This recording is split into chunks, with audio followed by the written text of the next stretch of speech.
A paz do Senhor, meus amados irmãos e irmãs, participantes da campanha Minha Família Edificada pela Palavra. Que alegria estar novamente gravando mais um vídeo, para vocês. Desta vez nós iremos falar rapidamente sobre o livro de Ruth, livro este que estaremos lendo no dia 21, próximo sábado. Hoje são 19 de janeiro de 2023, no dia 21, sábado agora, estaremos lendo o livro de Ruth.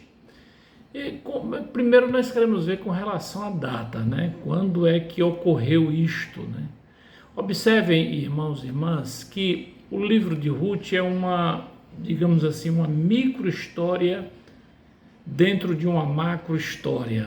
O que seria aí a macro-história? A macro-história seria exatamente o período dos juízes, que compreende ali, logo depois da morte de Josué, até o início da monarquia, que nós vamos ver a partir do primeiro livro de Samuel, ok? Então, o livro de Ruth é exatamente esta micro-história dentro deste período. Como nos diz logo o capítulo 1, versículo 1, diz assim: E sucedeu que nos dias em que os juízes julgavam, houve uma fome na terra, pelo que um homem de Belém de Judá saiu a peregrinar nos campos de Moabe, ele e sua mulher e seus 2 filhos. Então foi exatamente neste período em que os juízes julgavam, ok? Com relação ao lugar, a história narra neste livro, nós observamos que os fatos que ocorreram, eles se dão em 2 lugares. Primeiro, as regiões montanhosas de Moabe, que é ali na Transjordânia, e também em Belém, que é na tribo de Judá, ou ali ficou conhecido como Judá. Bom, Belém é uma cidade situada a aproximadamente 10 quilômetros de Jerusalém. E muitos fatos que marcaram a história aconteceram em Belém, Mas nós queremos nos referir aqui a 2 que nós já passamos já por vários, mas 2 nós vamos verificar aqui. Foi ali onde ocorreu a primeira visão, o primeiro sonho de Jacó, aquele sonho em que ele viu a escada que era do chão e topava no céu, os anjos subindo e descendo, foi exatamente aí em Belém. Também ali foi o lugar para onde Jacó retornou após 20 anos, a fim de construir ali um altar e adorar ao Senhor. Os principais personagens dessa história, deste livro, desse pequeno livro, Noemi, Ruth e Boaz. E a forma de escrita, ou seja, digamos assim, o gênero literário da escrita é o de novela. Observe que aqui nós estamos nos referindo a gênero literário. Na Bíblia Sagrada nós encontramos vários gêneros literários. Nós encontramos a novela, como por exemplo este livro de Ruth. Observe que eu não estou me referindo aqui às telenovelas, que é a primeira coisa que vem na nossa cabeça. Não. É o gênero literário, a forma de escrever. Nós temos as fábulas, Nós temos os contos, nós temos a saga heróica, Nós vemos, por exemplo, ali em Josué uma saga heróica. Nós vemos ali no Êxodo a saga heróica de Moisés, Então, são estilos literários que os autores utilizam para escrever, para colocar no papel os fatos históricos, E nesse livro nós temos alguns ensinamentos. O primeiro grande ensinamento que eu vejo neste livro é que Deus é o Senhor do universo e não somente de um determinado povo. A nação de Israel entendia que Jeová era o Deus exclusivo deles, E este mesmo princípio nós observamos no livro de Jonas, por exemplo. Quando nós chegarmos no livro de Jonas, você vai verificar que a nação tinha esta cosmovisão, né? Essa forma de ver o mundo, né? De que Deus era um Deus exclusivo de Israel. Mas Deus, ele não se limita, ele não limita o seu amor, ele não limita a sua graça, a sua provisão a um determinado povo, não. Então, da mesma forma que os israelitas viam no passado, hoje, infelizmente, muitos crentes veem, né? Eles acham que Deus é o Deus exclusivo da denominação deles, né? Deus exclusivo da denominação deles. Se não fizer parte da denominação deles, por exemplo, não são salvos, né? Ou então eles tentam colocar Deus dentro de uma caixinha, a caixinha do que eles pensam que é. Quando, por exemplo, diz, Deus só faz assim, né? Ou alguém diz assim, que nada, você não está vendo que Deus não faz isso? Mas observem que Jesus veio quebrando todas estas formas de pensar. Jesus, por exemplo, aparece de repente lá, fazendo lodo, fazendo lama e colocando nos olhos do cego para curar o cego. Então, é meio complicado a gente querer limitar Deus a um espaço circunscrito, a uma caixinha do que nós achamos que é. Então, tenhamos cuidado com isso. Outro ensino nos mostra que a forma, ela está a serviço do homem, está a serviço da pessoa e não ao contrário, né? Muitas vezes nós damos muito valor à forma, em detrimento da pessoa. A forma tem o seu valor, evidentemente, ele tem o seu valor, mas ela está a serviço da pessoa e não ao contrário. E quando nós deixamos que a forma seja mais importante do que a pessoa, nós nos tornamos meros religiosos ritualistas. Outra forma outro ensinamento que nós temos é que a lealdade, o amor e a misericórdia são superiores a qualquer tipo de preconceito. O amor, se eu quero frisar, a lealdade e a misericórdia são superiores a qualquer tipo de preconceito. Existia desde sempre uma barreira entre os moabitas e os israelitas.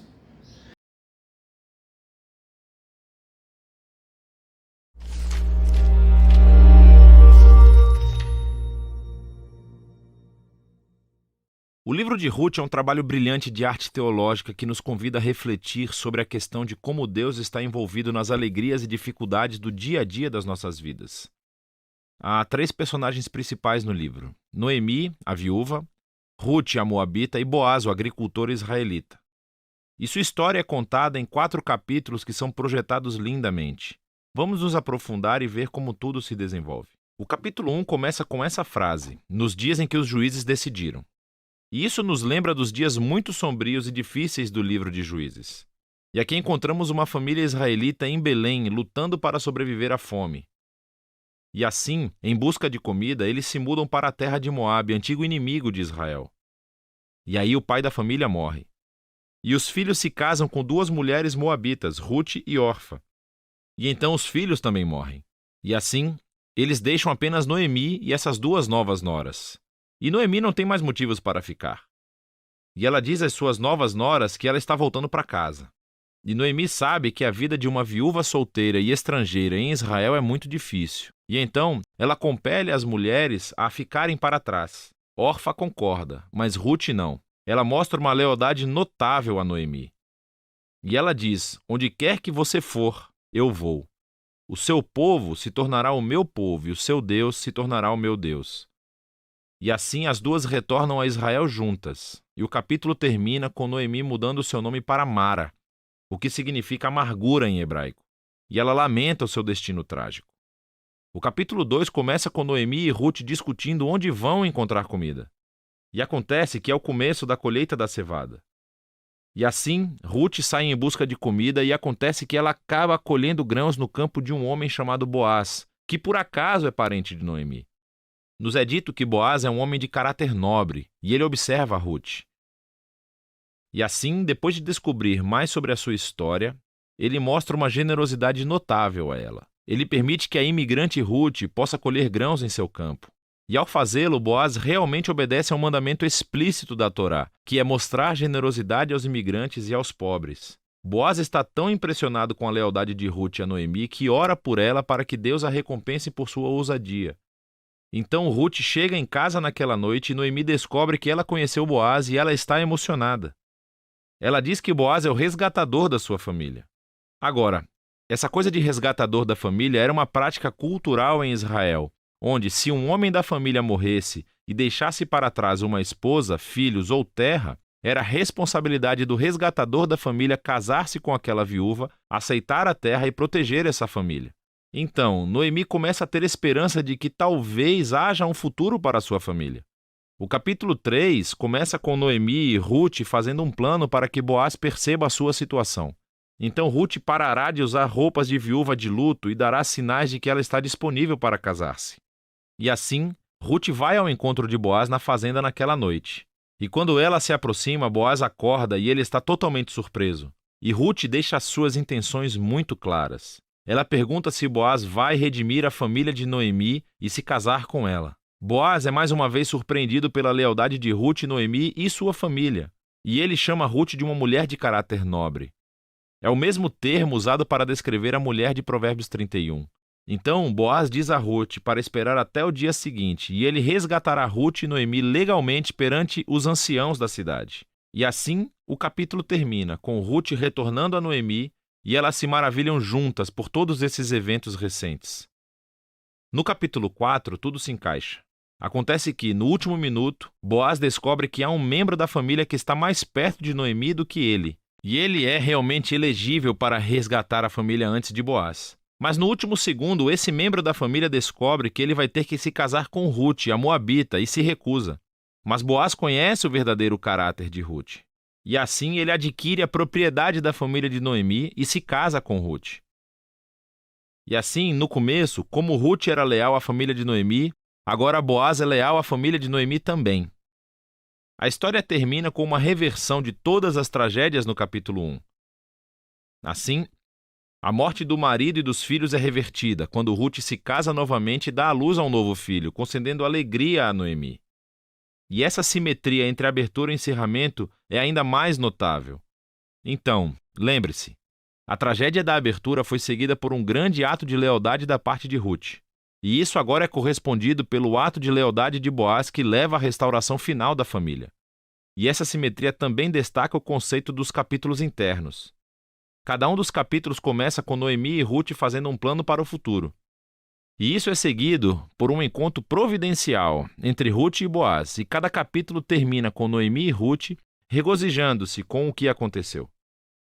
Essa história é projetada lindamente, e esse conceito realmente se conecta com uma característica realmente interessante da história, que é o fato de haver pouca menção de Deus. Claro, os personagens falam sobre Deus algumas vezes, mas o narrador nunca menciona Deus fazendo algo diretamente na história. E esse é o seu brilhantismo, porque a providência de Deus está em ação por trás de cada cena dessa história, tecendo as circunstâncias e as escolhas de todos esses personagens. Então, a tragédia de Noemi a leva a pensar que Deus a está punindo. Mas, na verdade, a história toda é sobre a missão de Deus de redimir ela e a sua família.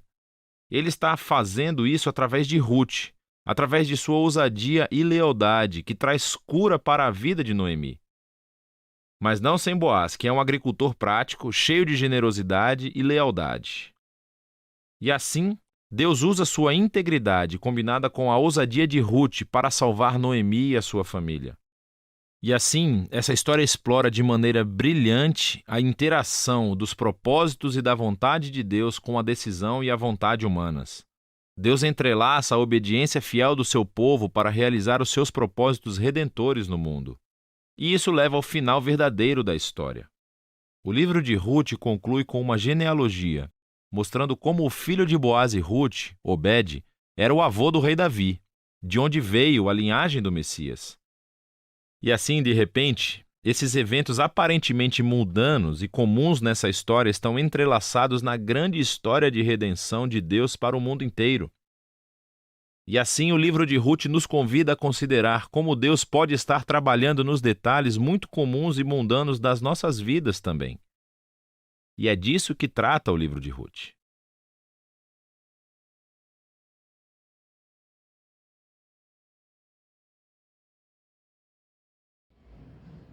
Para concluir definitivamente, eu quero lhe animar a permanecer com o firme propósito de ler toda a Bíblia. Envolva sua família, se esforce na realização do culto doméstico. Faça como Noemi. Ela conseguiu transmitir a fé em um único Deus ao coração de Ruth. Ruth era moabita, adorava outros deuses. Mas a convivência de Ruth com Noemi, nesta convivência, Noemi consegue transmitir esta fé em Deus, esta fé em Jeová. Isso através de quê? Através do exemplo dela e através do ensino da palavra. Veja o versículo número 16 do capítulo 1 de Ruth, o que é que Ruth diz? Disse, porém, Ruth, não me instes para que te deixes e me afaste de ti, porque onde quer que tu fores, irei eu, e onde quer que pousares à noite, ali pousarei eu. O teu povo é o meu povo, o teu Deus é o meu Deus. Portanto, que essa palavra permaneça em seu coração. O teu povo é o meu povo, o teu Deus é o meu Deus. Que você seja abençoado com este livro de Ruth e com a leitura da palavra de Deus. Em nome de Jesus. Amém.